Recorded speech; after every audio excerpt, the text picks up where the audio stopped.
Hi guys, let's watch and click subscribe. Thank you. Ayan po yung eggplant. Nilagay ko po yan sa oven kasi wala kaming iyawan. Ayan na yung talong na niluto ko sa oven. Pakyut pa siya habang nagpapalit. Ayan, 2 pirasong talong kasi tag-isa kami ni amo ko. And then, 2 itlog rin at saka lagyan lang ng konting paminta at saka konting asin. Tsaka ihaluin mo lang ng husto hanggat sa matunaw ng husto yung asin niya para magkalasa siya ng husto.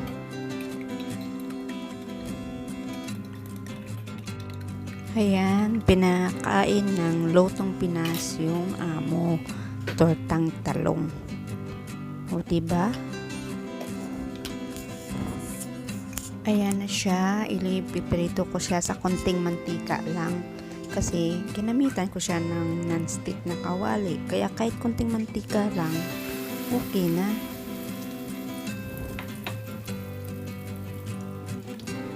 Ayan na siya, luto na yung aking tortang talong. Yummy yummy. O diba? Tapos ilalagay mo lang siya sa tissue para matanggal yung mantika niya. Mayroon ka ng fry eggplant. Ang susunod kong lulutuin is vegetable stir fry with pork. Yung kahit anong pork pwede namang gamitin, pero yung sa amin is yung ewan kung tawag. Ayan, igigisa ko na siya sa may mantika at butter. Mas masarap kasi pag haluin mo yung mantika at butter. And then, ilalagay ko lang yung sibuyas at isusunod ang gulay. O diba? Feeling expert humawak ng chopstick. Trying hard, diba? Saan kayo dyan?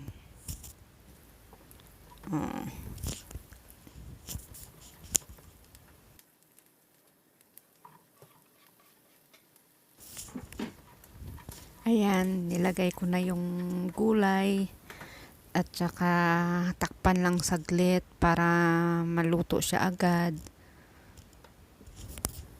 And then, haluin ng konti. Tsaka takpan ulit ng ilang minuto. And then, ilalagay lang sa gilid at saka ilalagay yung karne. Yung iba, inuuna nila gisa yung karne. Ako, mas gusto ko yung una yung gulay. Para mas, iluluto lang ng half cook. Para yung karne, kasi na ginagamit ko, super nipis. Kaya mas okay na huli siya. And then, haluin lang hanggang maging color brown.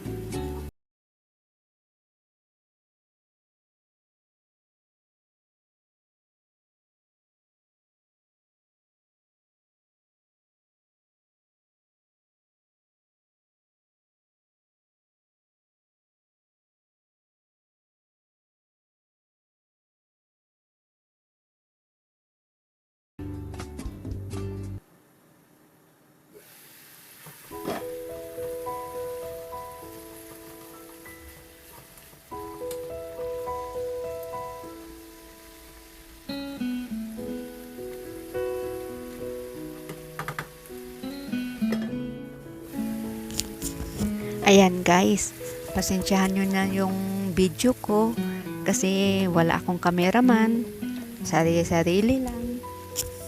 Ayan, ginamitan ko siya ng Japanese barbecue sauce. Yan yung panlasa niya.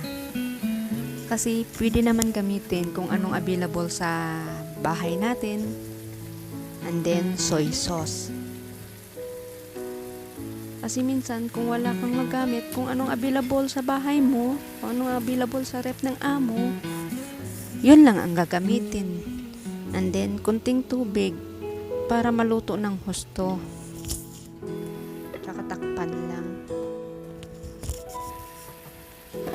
Alam nyo guys, kahit anong gulay na available sa bahay, pwede dyan.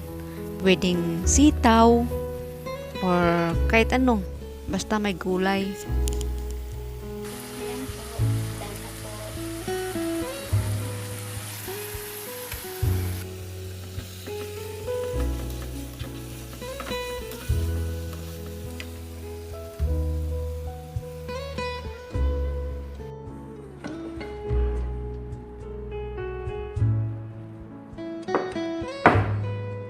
Kain po tayo. Tortang talong. Sausawan na toyo. Isang platong kanin.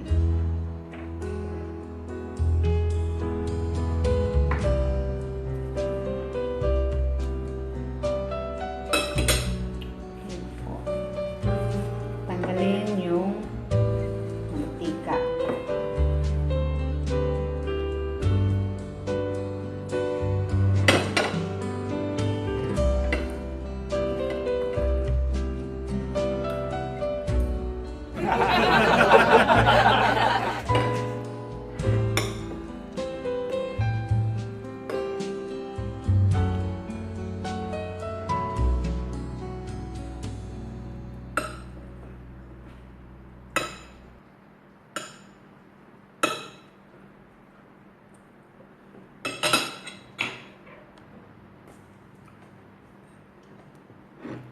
Guys, yummy.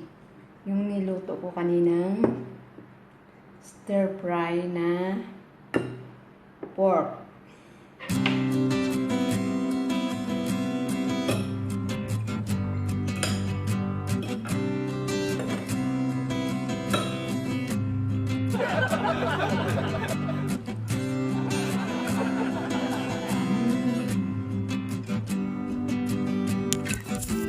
Ayan.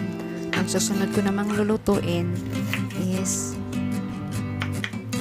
baked fish. Yung isda na ibibake mo siya sa may tomato sauce. Kaya magluluto ako ngayon ng sauce niya. Nagamit lang yung isa ko lang yung sibuyas at saka yung tomato sauce.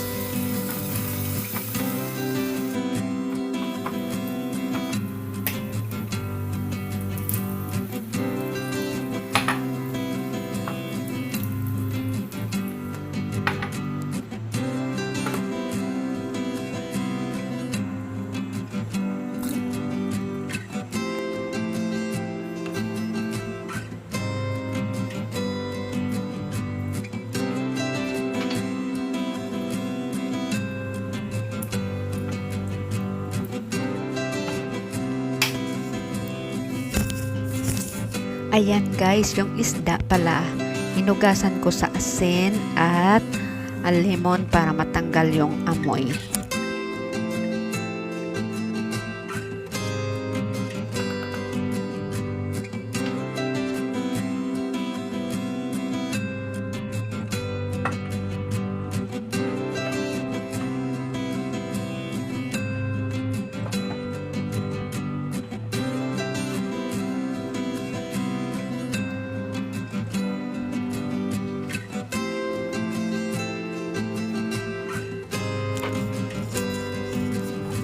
Ayan, ilalagay ko lang siya sa may baking pan and then takpan ng sauce at saka ilalagay sa oven.